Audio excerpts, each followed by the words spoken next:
Hey there, it's Katie Jarvis with Managing the Mess. If we haven't met before, I'm a K-6 elementary art teacher, and I teach right here at a Title I school just outside of Washington, D.C.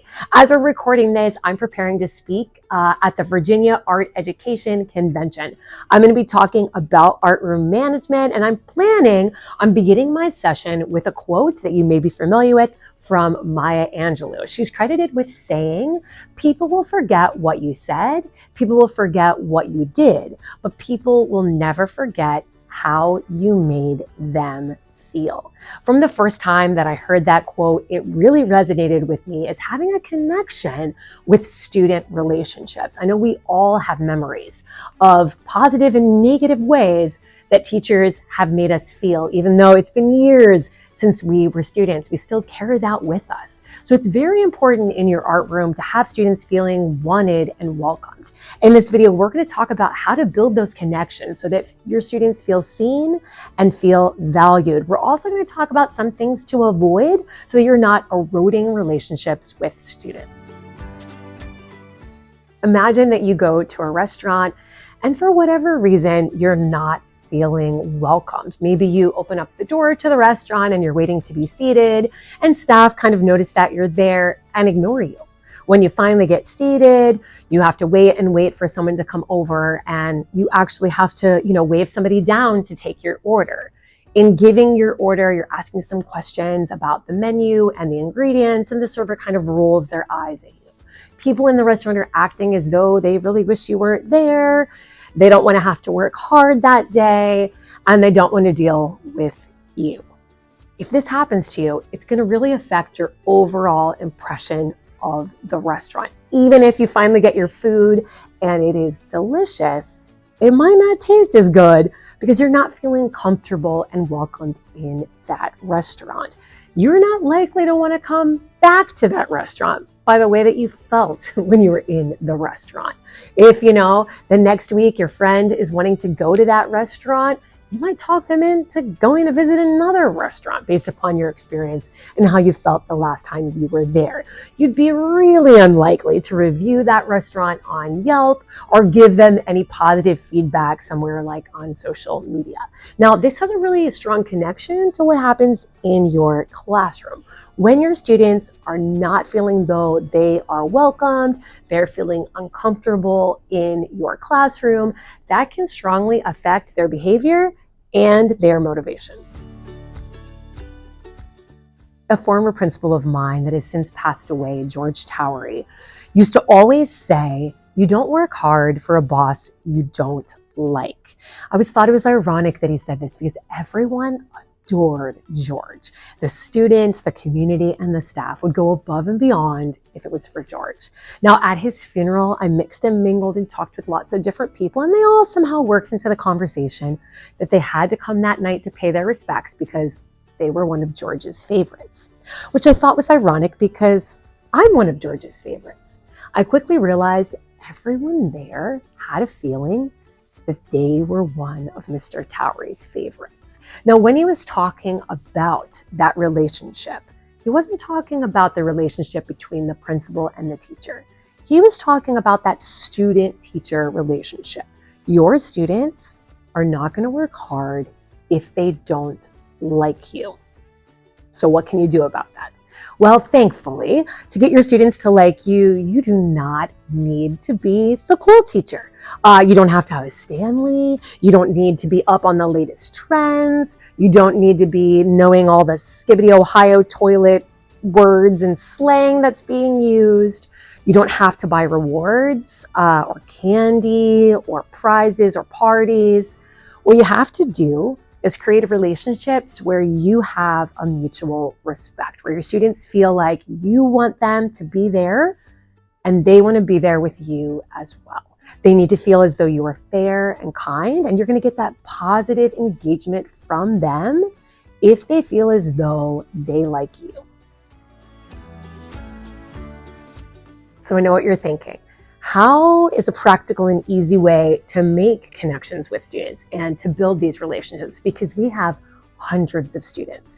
Keep in mind that this is going to look a lot different than the advice that may be given to a general education teacher that's seeing the same class every day, all day long. We are seeing hundreds of students potentially within a week. So what we're focused on is a feeling of what it feels like to be a student in our class. We might not make an individual connection with each and every student every week. Even when we look at the span of a year, we might have had few interactions with that student. So how they feel about being in our class and how they feel about us being approachable to them should they need help is extremely important. Some things that you can do to show your respect and that you care for students is to learn their names, which is a difficult task when we teach so many students. I did make a video about this because I feel really that this is super important. You'll want to check that out if names is something that you struggle with, and use those names frequently. Try your best to make personal connections to your students. So this could be commenting on something that they're wearing and taking note of that, or asking them questions while they're in your class working, or when you see them in the hallway, and kind of filing that information away. As students are creating their artwork, being able to pull in some personal details about that student. I know that you told me you play soccer on the weekends, or you really like to root for this basketball team, or you have a guinea pig, or you're super proud that you come from this country. And remembering those things and helping students to incorporate those things into the art making process makes the art making much more meaningful to them. And it shows that you value them and who they are. Creating a class culture is also super important. Hearing their voices and respecting them is huge. It's something that I've noticed over the years as I've had former students run into me out in public. One thing that I always notice is their face light up, and then they'll tell me things that they remember. I don't know why they feel the need, but they'll just instantly tell me things that they remember. And it's so funny to me what they'll say as their memories. A common theme I'm seeing is they will remember and start reciting the art room rules. Now, this is something that I do each and every week with my students. I've done this for years, and it is sort of an opening to our class. So it's our morning meeting, it's the coming together and greeting one another, and that ritual of how we start the art class. And we know the fun is about to begin. But I didn't realize how strange this was until I started, getting graded by former students, and I'd be in the presence of other people. My family or other teachers. We'd be out to lunch, and they would be like, I'm sorry, what just happened? Why did that high school kid come up and just remember all your art room rules? Like, tell me more about this. What is that about?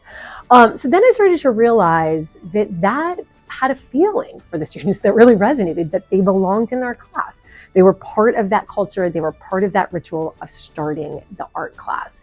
So that's something you may want to look into as how are you beginning your classes and ending your classes?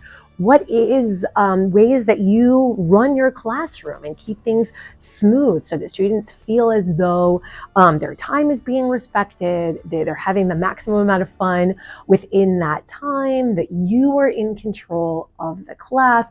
What are those things and those procedures that you can set into place so that your classes run smoothly? Another thing that students would say to me is, when they would run into me, is say things like my call and responses, my class, and the Mona Lisa listening. They just out of nowhere, they will just be like, oh, this is what I remember. This is, and we made all sorts of things. I taught them all sorts of things. But those little things were what stuck with them, that they thought was fun, that they, we repeated over and over about the Mona Lisa listening, and went through that kind of check that your hands are still, your eyes are forward, your lips are zipped. They'll recite this to me, in the middle of Walmart or at a restaurant, because it resonated with them. It's something that they felt comfortable about. They knew what to expect when they came into my class. This is how things would run. If you're curious about how I begin art, I've got a full video about that. I do lots of responsive classroom techniques, including that sort of morning meeting element in my classroom. So it's something you may want to take a peek at too. Create a structure within your classroom of fairness and kindness. Be sure that you have set up a whole class behavior management plan as well as a behavior management plan for individuals, so you know how you are going to respond when misbehavior occurs. It's extremely important to be consistent and to be fair. No matter who is breaking a rule, students should know what to expect from you. That way they feel very safe in your classroom, knowing that you're going to take care of any misbehavior.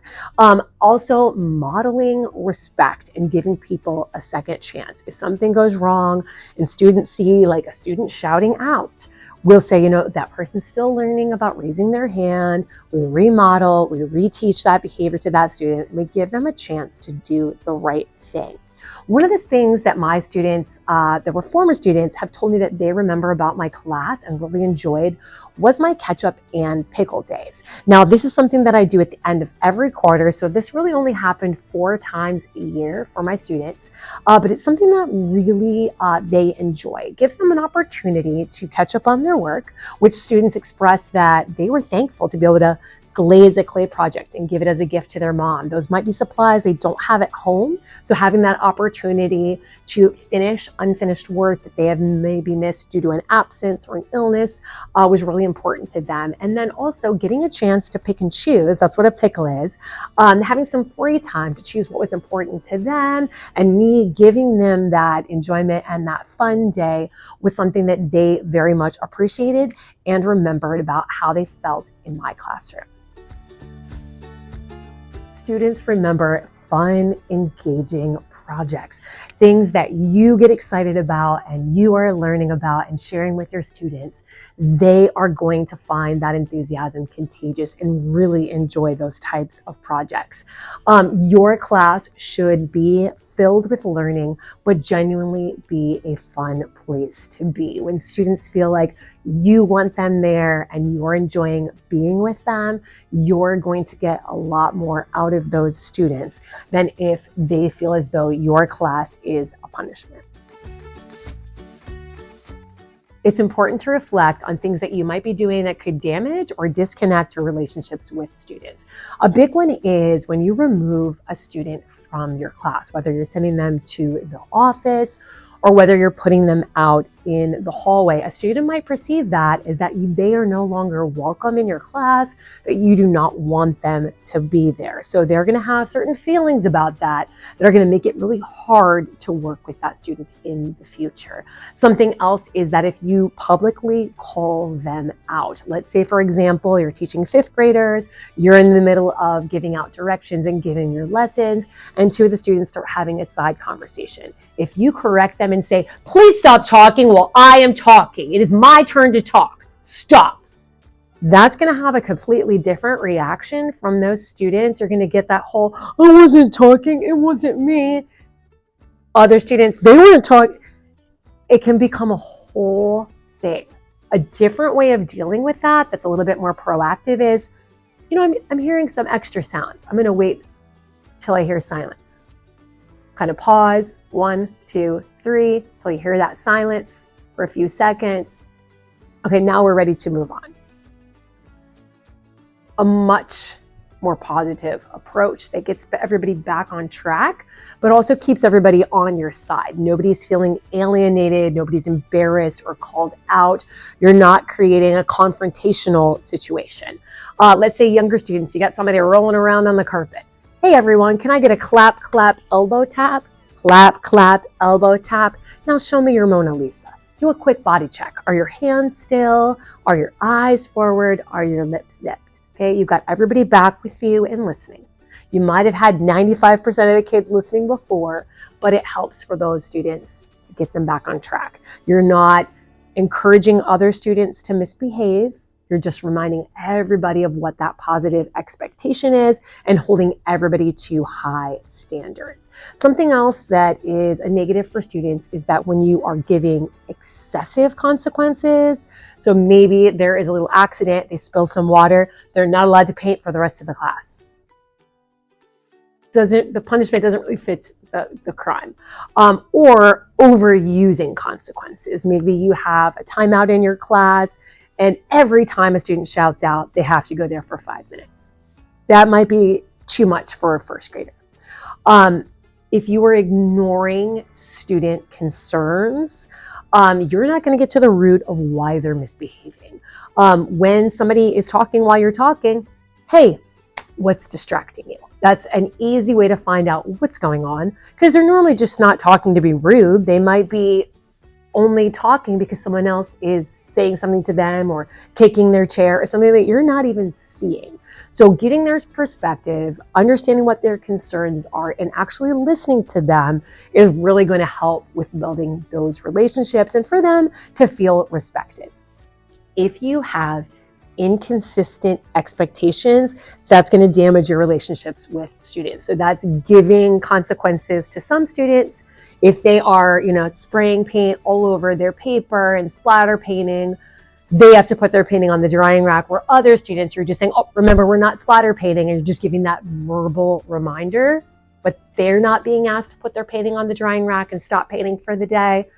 That's a little bit of an inconsistency. So students are going to feel as though you're not being very fair to some, and others are getting away with that same behavior. So they're no longer going to trust you. When students don't feel like you're in control, they lose their trust for you. Along with all the other things we do as art teachers, working on student relationships is something that we're going to continually need to do, especially in situations where trust has been broken with a student and that you have developed a negative relationship with them. Those specific situations are going to take a lot of time and a lot of effort and genuine care from you to repair. It is worth your effort, though. Often when a student feels as though you have been unfair to them, especially in the upper grades, it can have a ripple effect where they will influence other students, that you cannot be trusted, and then misbehavior escalates in other students, or students perceive that you're not being very nice or caring to that student, and that's their friend, and they react in a certain way that's not positive within your art room. You don't want a situation of, us versus them, where you are clashing with students in your classroom week after week. The dynamic of you being in charge and they have to listen and do what you say isn't really how things work best. Creating a culture of a community and a team where you're all learning how to work together, because you're going to be working together for the entirety of that school year, and in many cases for years to come as you'll continue to be their art teacher, is key. Now, something that really helped me in my art room is doing responsive classroom strategies. I made several videos on that I hope you'll watch next.